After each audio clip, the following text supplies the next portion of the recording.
Hi guys, it's me Shalab and welcome back to my YouTube channel. Today is another day, another video, and another vlog. At kung di ka pa nakakapag-subscribe sa aking YouTube channel, please click the subscribe button and click the bell button para ma-notify kayo sa mga bagong updates sa mga videos ko. So for today's video, hindi ko talaga expected na magsasando ako since wala naman akong purple na damit. Tapos ito lang yung aking purple and bumagay din naman siya sa aking palda. So ayan siya na tamang selfie-selfie. Kala niya nagpipicture kami kaya panay ang peace sign niya. And ayun, sumasayo-sayo siya nung nakita niya ako nagsasayo. Go with the flow din naman tong anak ko, no? Sobrang nakakatuwa lang kasi habang napapansin niya siguro na palagi ako nagda-vlog is nakasanayan na lang din niya na humaharap sa camera. And ayan, pagsasayo ako, sayaw din siya. And sobrang nakakatuwa lang kasi siguro someday, malay niyo, pag laki-laki niya, sumasabay-sabay na rin siya. Baka mga mas masipag pa siya mag-vlog sa akin eh. Kasi pag nakatutok na yung camera, tatawagin na yung kasama namin at sasabihin niya na, hi guys tayo.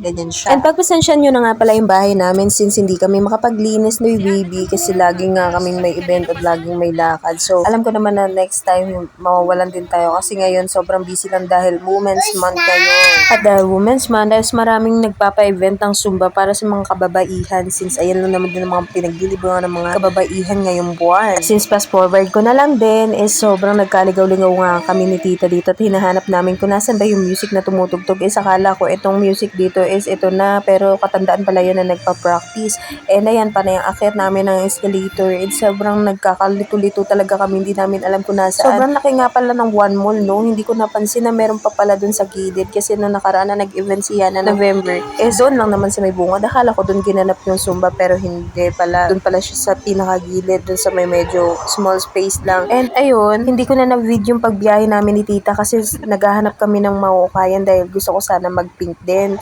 Akala ko kasi pink ang motif nung event pero pwede pala yung purple. So ayan, hindi na ako nagpalit kaya ayan na lang yung suot ko hanggang doon na sa naging event. Nag-elevator na nga kami since sarado yung escalator na papunta doon sa mismong event. And tada, nandito na kami kung saan ginaganap yung event. Dito lang siya sa may small place dito sa gilid. Meron pa pala to? Ang laki pala ng one mall. Ngayon ko lang din napansin kasi hindi naman ako gaano nag-iikip dito and hindi rin kasi ako masyado nagpupunta dito kasi medyo malayo to pagdating sa amin. And ayun, sinalubong din kami ng mga kakilala namin na nagsusumba rin sa San Agustin. Yan sila yung naka-pink. And grabe talaga si ate, dinakot yung dede ko. And tuwa rin sa akin si Sinbel. Kaya napalabas siya at sabi niya, mamahagi daw ako ng dede. Bakit daw sinalo ko lahat? Dapat bigyan ko rin daw siya. And ayan, naka-entrance na kami. Nakakuha na rin kami ng number at nagbayad na rin kami. And hinanap na namin yung kagrupo namin. And number 86 ako at 85 si Tita Lolitz. And ayan na sila, Ate Sil, sila Ate Mira, si Ate Ana, si Ate Arlene, si Ate Bunso, and ayan si Tita Lolitz. Ang cute-cute lang din ng costume ni Ate Arlene dito. Pati si Tita Lolitz na rin is pink na pink siya talaga. Is talagang Women Month talaga ang color nila for today's video. So ayan, tamang marathon lang. Ang tawag po sa ganyan is marathon. Yung sasayaw muna. And eto talaga, tatawa talaga ako kay Sinbel at sa kanyang Jowa Ball is may sarili silang mundo dito sa likod. Tignan nyo naman at nagwi-wave talaga sila magkatalikuran. Natawa lang ako natawa sila na may nakapansin ata na nakaharap sa kanila, nakatalikod sa stage yung mga mommies. Kaya huminto sila at pinaharap na ulit doon sa harapan. Sobrang jolly nga naman ng sinaton, palangiti at palabati talaga yan. Kaya favorite na favorite ko yung sinayan. And eto nga pala si Bane, hindi ko akalain na nandito siya. Hindi daw niya alam na sasayo kami. Ko alam lang daw niya is nagmarathon na rin siya. Hindi naman daw siya nakapang Zumba and dala niya yung anak niya and hiniram niya si Yana para maglaro yung dalawang bata dito sa palaruan. So, medyo nakagalaw-galaw ako ng onte since pinalaro niya and sobrang thankful din ako kay Bane kasi nalibre niya si Yana. Pati nung socks ata may bayad yan. Hindi ko lang sure pero ayan, sinagot na rin niya. So, sobrang thank you Bane and ayan, nag-enjoy yung bata kahit busy-busy si mommy. And hinatid ko lang sila dito sa taas since alam kong mahihirapan si Bane kasi dalawang bata nga naman yung aalagaan niya. And hindi na rin siya pumasok. Nandun na lang siya sa labas nung mismong Kidzuna and pinapanood na lang niya sa labas since kitang-kita naman yung mga ginagawa nila dyan. And hindi ko sure kung magkano dito, kung 150 ata 1 hour din katulad sa iba. Hindi ko lang din sure kung ilang oras niya pinaglaro yung mga bata. And ayan, nagpasok na sila. Binigay ko lang yung shoes dun sa lalaki and bumaba na rin ako after. Then si Bane ang naiwan dito at bumalik na rin ako, bumaba na ako para doon ma-check ko kung ano na yung mga kaganapan sa baba. And ayan nga pala yung nangyayari dito sa baba habang di pa nag-start is nagkanya-kanyang kuha sila ng mga larawan, mga souvenir na remembrance para dito sa event, not souvenir. Ano ba naman yung word na yan? And dito pumasok na kami para magpalit na kami kasi nagkakabunutan na po kung sino yung mauunang sasayaw and mag-start na rin yung OTS dito. And sobrang thankful po ako sa nagpapahiram at willing magpahiram sa akin ng costume. Sobrang thank you po and God bless po sa walang sawang pagpapahiram ng costume sa akin. Baguhan lang ako at wala pa ako yung katulad sa mga costume niyo. Sobrang thank you po. After namin magbihis is inaya ko silang bumaba para sa set up ng magiging pwesto namin and also yung ending namin and ending practice na rin. Number 3 yung napili namin ito kaya talagang nagra-rush kami, nagmamadali kami. And habang nagpa-practice, syempre, hindi naman nawawala yung lokohan, yung biruan, and kulitan namin talaga. Medyo seryoso pero bigla kami maglalaro, you know that. And si Ate Mira is naglaro pa dun sa likod ng pintuan and ayan ang mangyayari sa ending ng sayaw namin. So, nagkakitaan na lahat. Labas ng kilikili for the first time, char. Since ayan ang naging costume namin. And ayan, tontawa talaga ako nung pinapanood ko to. Si Ate Bunso is ang kulit-kulit lang din. Lumalabas yung kakulitan ni Ate Bunso dito. Lagi nga pala kami nagsiset ng pesto. Since sa Sumbatalyon is iba-iba yung member namin. Ang madalas at regular lang talaga dito is si Ate Ana, si Ate Sinisa at Ate Mira, and si Ate Delia. Pati na rin pala si Tita Loli. May mga work kasi sila Ate Rodaline, sila Ate Bunso at si Ate Arlene. Ganun naman din si Ate Jo and si Ate Alice, wala nung time na to kaya talagang lagi kami nagsiset ng posisyon. Since nagkakagulo-gulo sila, sabi ko ako na lang yung magsiset. Since nahihirapan sila dahil 9 lang kami, sabi ko 4 na lang yung nasa gitna and 2 yung nasa dulo para maganda tignan. Nung nakaraan din, ganun na lang din yung sinet ko para kahit papano maganda tignan pag nag-perform. At least kung may gagalaw, magkakaroon siya na parang pyramid style. Tapos makikita yung bawat galaw na talaga nagsasabay-sabay. And ayan, nag-practice kami kung anong gagawin. Nagkakalituan kami sa mga kamay, kung paano yung pagtaas. Ang sabi namin ay pag nagtaas ako ng kamay, pag napansin nila na pataas na yung kamay ko, is need na nila magsalita ng Sumbatalyon. And sobrang nangangapa pa kami sa aming outro talaga. Sa totoo lang kasi laging biglaan, laging kulang, laging iba yung member ng tuwing mag-perform kami. Actually, hindi lang naman yung ito, yung mga member ng Sumbatalyon. Meron pa na sila Ate Emily, sila Ate Jessa. Kaso nagsilipat sila ng bahay kaya hindi pa sila makapag-perform. Pero hindi naman daw sila aalis. Pag may time na ulit at wala na silang work, ay babalik na rin sila or kung kailan sila free. And pangalawang beses ko pa lang sila nakasama, sila Ate Arlene. Kasi sila Ate Jo, yun nga, may trabaho kaya hindi laging nakaka-attend. So, ayun. Pinatayo ako ni Ate Arlene kasi napapansin niya na panay yung pagpag ko at sabi niya mukhang nadudumihan na ako. Pagbaba namin, ayan na, kami na yung tinawag. Onting sayaw na lang yung pangalawa and kami na yung susunod. Sayang nga lang at malinaw yung nakuha sa camera ko kaya lang na ang gulo-gulo nung nagawa ng video pero okay lang. Syempre, nagutos lang tayo, hindi tayo pwedeng magreklamo. Pero nang hinayang lang ako kasi ang linaw nung nasa camera ko. Ito yung shot na galing sa camera ko. Kaya natuwang-tuwa ako kasi malinaw. Kaya lang sayang dahil nag-cut. Siguro napindot-pindot ni ate. Kasi 2 phone yung hawak niya. Ewan ko kung kanina phone yung nagpakuha ng isa. Sana hindi na nagpakuha sa kanya kasi hawak naman na yung phone ko. Kawawa naman tuloy yung inutusan ko na magkuha ng video. And medyo matanda na rin yung nautusan ko. Ayan o, yung nakat na hati tapos biglang aangat. Siguro napansin niya na hindi na nakatutok sa amin kaya inayos niya. Kaya lang, hindi niya nakuha ng buo yung video. And buti na lang talaga, may mga cellphone sila ate na pinahawak sa iba. Kaya nakakuha ko ng clip na maayos at kompleto na naka-stable lang, stay lang yung video na nakatutok sa amin hanggang sa matapos yung perform. Patuloy naman ng maayos yung pagsasayaw namin. Ini-enjoy na lang namin at onting sigaw-sigaw para makita nila na talagang masaya kami sa ginagawa namin. Ang ginawa ko nga pala dito ay ninitian ko ng sobra yung mga judges. Nag-split ako and sobrang natuwa ako kasi sinabayan ako ng ngiti ni Dr. Violi. Ayun kasi nakakasama namin yung sa San Agustin and eto, kuha to ni ate sila sa cellphone niya. Medyo bumaba na yung quality dahil kinuha ko lang to sa messenger ng GC namin. And ayan, ito yung pinaka-full na video. Isa kasi sa mga natutunan ko nung nabubuhay pa si mama na kung gusto mo mag-perform sa harapan ng mga judges ay akitin mo sila. Titian mo, mag-smirk ka, basta yung mapapansin ka nila. Pakita mo yung willingness mo sa pagsasayaw o pagkanta o pag-ate para makukuha mo yung attention nila at sa'yo lang mag-focus. Kaya pinakita akong masaya ako sa ginagawa ko and tuwang-tuwa naman talaga yung judges sa akin at ngumingiti. And sobrang nakakatuwa lang kasi after namin mag-perform, ganun pa rin yung mga na-experience ko sa first na pag-perform ko is natuwa pa rin at nagulat pa rin sa akin yung MC. Nung una nag-perform kasi ako, nakasama sila sa amphitheater is nagkagulatan at hindi ako masyadong nakita ng judges since nasa likod lang namin yung mga judges. And tuwang-tuwa naman talaga sa akin yung mga judges nung time na to kasi wala lang, pakit tayo dyan syempre para mapansin tayo, char. Pero okay lang, ganun naman talaga pag mag-perform ka, aakitin mo sila. Kasi yun yung magiging way para manalo kayo. Tuwang-tuwa naman nga talaga si Doktora nung time na to after ko na mag-perform, after namin mag-perform. Ang galing-galing ko daw pala mag-split. Tuwang-tuwa daw sila dahil nag-split ako.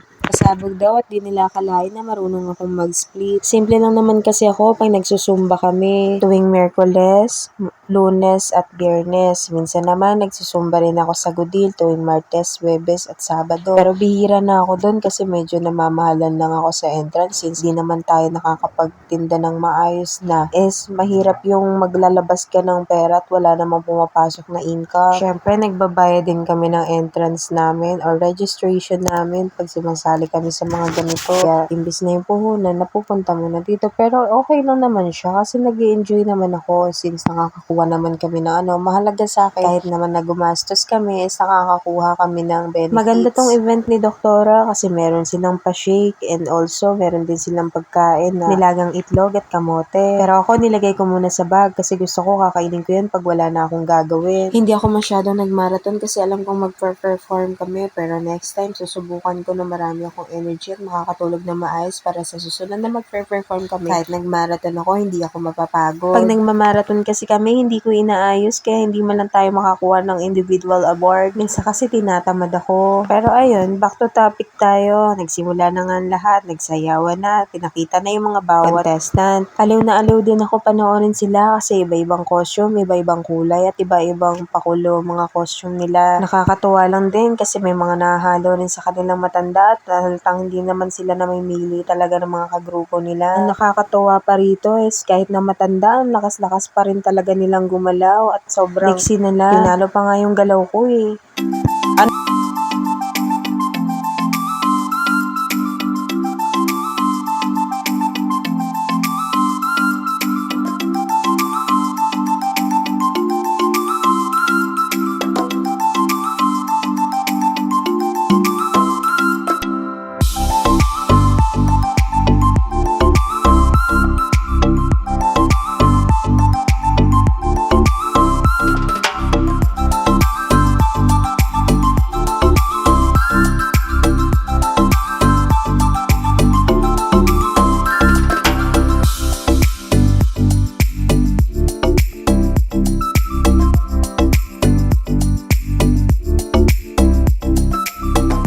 natapos na nga lahat mag-perform, pumunta na ako kung saan nakapwesto ang mga kagrupo ko. Nilabas ko na rin yung itlog at kamote. Nung nakita ni Yana, natuwa siya. Sabi niya, itlog mama. Egg mama, egg pala. Hindi na rin ako gaano makapag-take ng video nito. Nung bumaba na sila Yana, pinalatan ko lang siya ng damit at tiniram niya yung cellphone ko. Manunood daw kasi siya ng open shot. Ang sinasabi niyang open shot si Miss Rachel. Hanggang sa nagsawa siya kay Miss Rachel at pinanood ako at pumunta kami doon sa gulo, sa gilid. Sabi ko kasi, hinantay ko kung yung shake kung nasaan na. Akala ko hindi na kami mabibigyan, pero tinawag kami ni Sin Ella. Sabi niya, hindi pa kami nakakainom, kaya pumila na kami. Narinig niya siguro na inaantay ko yung shake. Nakarami rin kaya ako nito. Ang sarap-sarap kaya at nilagay ko sa tumbler ko. Nauwi ko pa nga sa bahay at hindi siya natsira. Nainom ko pa siya habang kumakain ako ng kanin. Sarap-sarap sarap talaga nung drink na to. Pinatikim ko rin si Yana at nagustuhan niya. Para kasing gatas lang ang lasa niya. Sabi niya, 2 daw yung kinuha ko. Tig-isa kami. Yung pinainom ko sa kanya, ay kala mo nagmo-model pa. Pwede nang pang-model ng gatas. Tuntua siya sa lasa nun. Excited siyang inumin yun. Kaso nga lang, pinipigilan ko kasi sabi ko kukuha ako ng clean. Yun, nagalit siya sa akin dahil walang laman yung tumbler namin. Ininom ko kasi ng lahat. Kala ko kasi pupunuin. Kaya inubos ko yung tubig. Charo!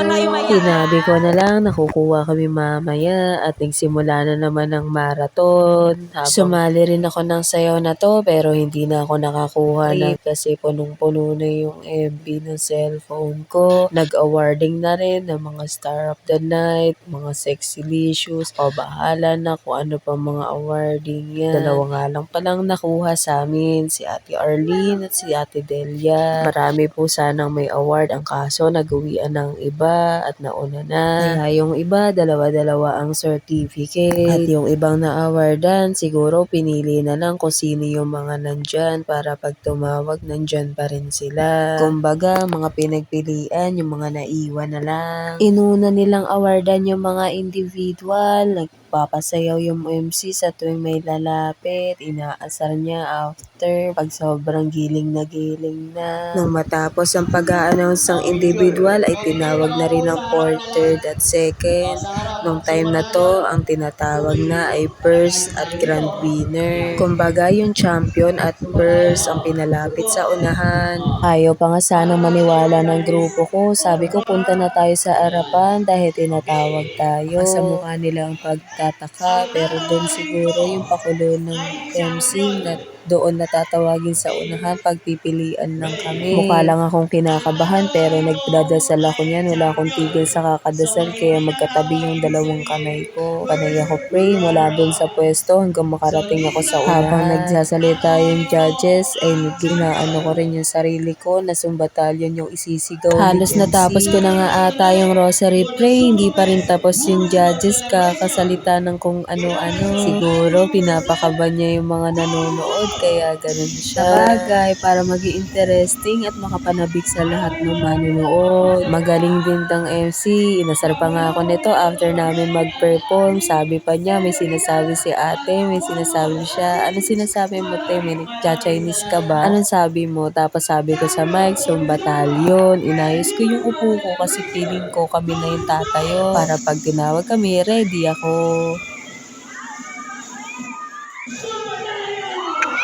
At doon na nga nagsimula ang lahat. Nagbardagulan kami at nagkagulo sa dance door. Ala, nagsigigulong ako talaga yan.